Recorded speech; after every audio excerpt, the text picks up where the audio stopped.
Parabolic bull run incoming in the next 30 days. November the 2nd is a day that you definitely want to be paying attention to.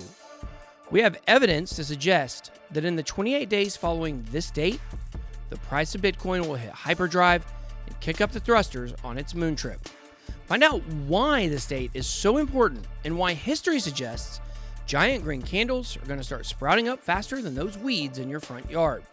You should really call a landscaper, and after November, you might just be able to afford one. Let's get it. Welcome to Big Boy Crypto. My name is Ben. Every day I tell you how to make money in crypto. If you like money, hit that subscribe button and tap the bell so you don't get a case of BitBoy FOMO. In today's video, we are going to be breaking down exactly why you need to pay attention to a date in early November and not the one that you think. Remember, the 2nd of November. I think that's how it goes anyways.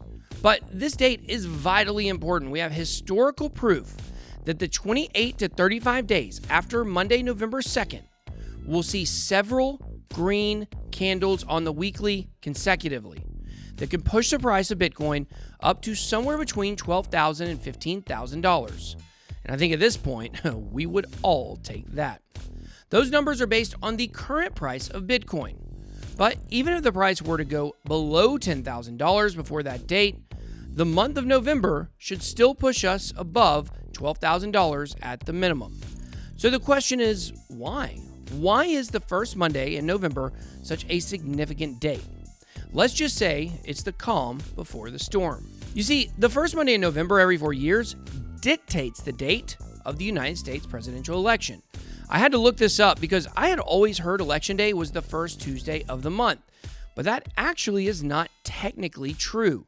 Election Day is the first Tuesday of November following the first Monday, meaning November 1st could never be Election Day. I mean, think about people coming in hungover from Halloween. That might be why they did it. But that's some interesting trivia for you. Election Day falls somewhere between November the 2nd and November the 8th. But this year, the first Monday, November 2nd, means that on that date, the world's most powerful person will be picked, other than Bill Gates, of course. And this takes place on November 3rd. Also, while many people consider Bill Gates to be a lizard person, the next U.S. president, logically, can't be an Illuminati iguana. I mean, have you ever seen an orange lizard? And even if Joe Biden were a lizard person, would he even remember? Maybe there are actually orange lizards. But anyways, go ahead and let me know in the comments who you want to win the presidential election. Type Orange Man Good.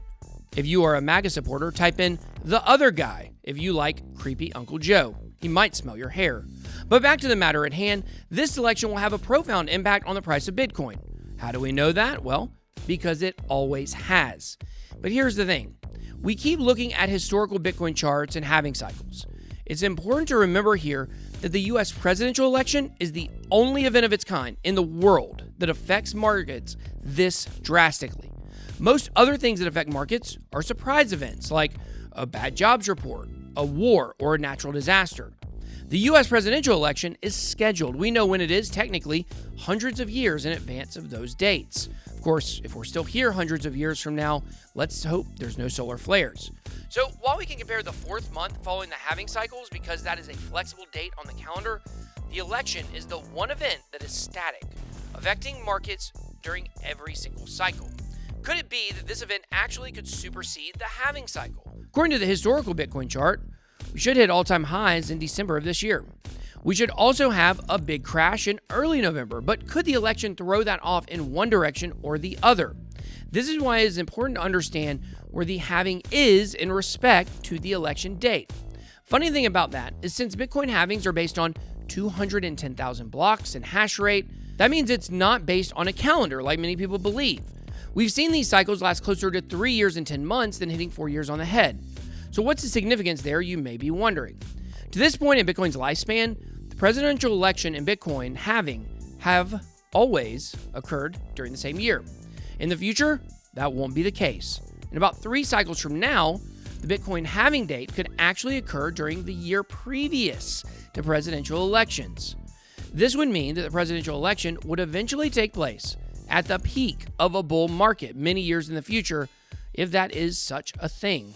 Bull markets, if they continue, I mean. Let's go over the previous elections and how they impacted Bitcoin and how we can be very confident this will be the case once again. Going back to the presidential election in 2008, Bitcoin did not even exist. That year, former prisoner of war and veteran John McCain faced off against Barack Obama. Of course, Obama won, and the financial crisis worsened. While there was no Bitcoin in 2008, this was actually the year that birthed Bitcoin. 2009, the BTC anonymous creator, Satoshi Nakamoto, brought Bitcoin into existence. But it was the 2008 financial crisis that necessitated being our own bank and digital money. Now, did the 2008 election have any bearing on the actual creation of Bitcoin? It's really hard to say, but that was a very significant year for Bitcoin. So let's fast forward to 2012. President Barack Obama was up for re-election against the former governor of Massachusetts, Mitt Romney. And I'm going to go ahead and tell you, if they didn't nickname this guy the Glove when he was a kid, it was a missed opportunity.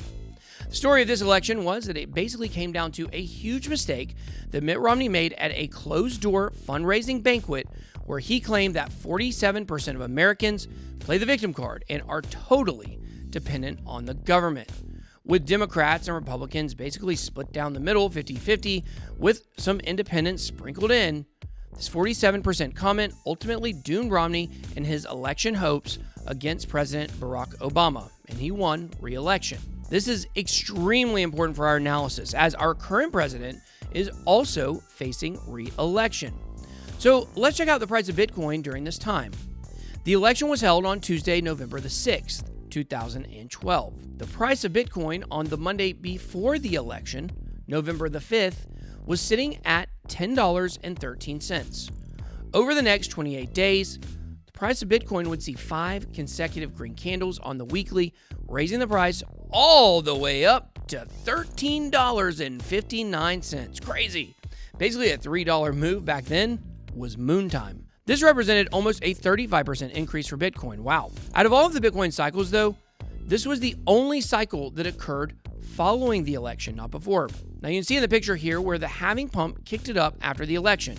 So let's now jump forward, faster than Marty McFly, to 2016. The 2016 election marked the year that the so-called glass ceiling was going to break. No longer would presidents of the United States only be men.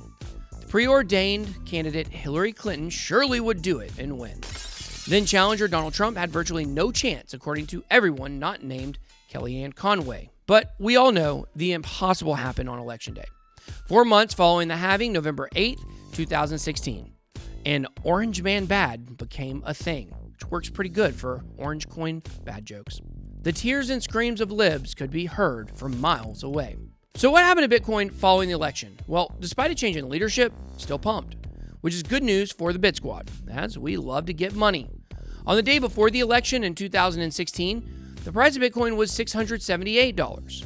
Over the next 28 days, Bitcoin saw a price increase to $778, almost exactly $100 up. The $100 rise that represented basically a 15% increase is evidence on the chart. In the subsequent 4 weeks, as you can see here in the graphic, we saw more green candles.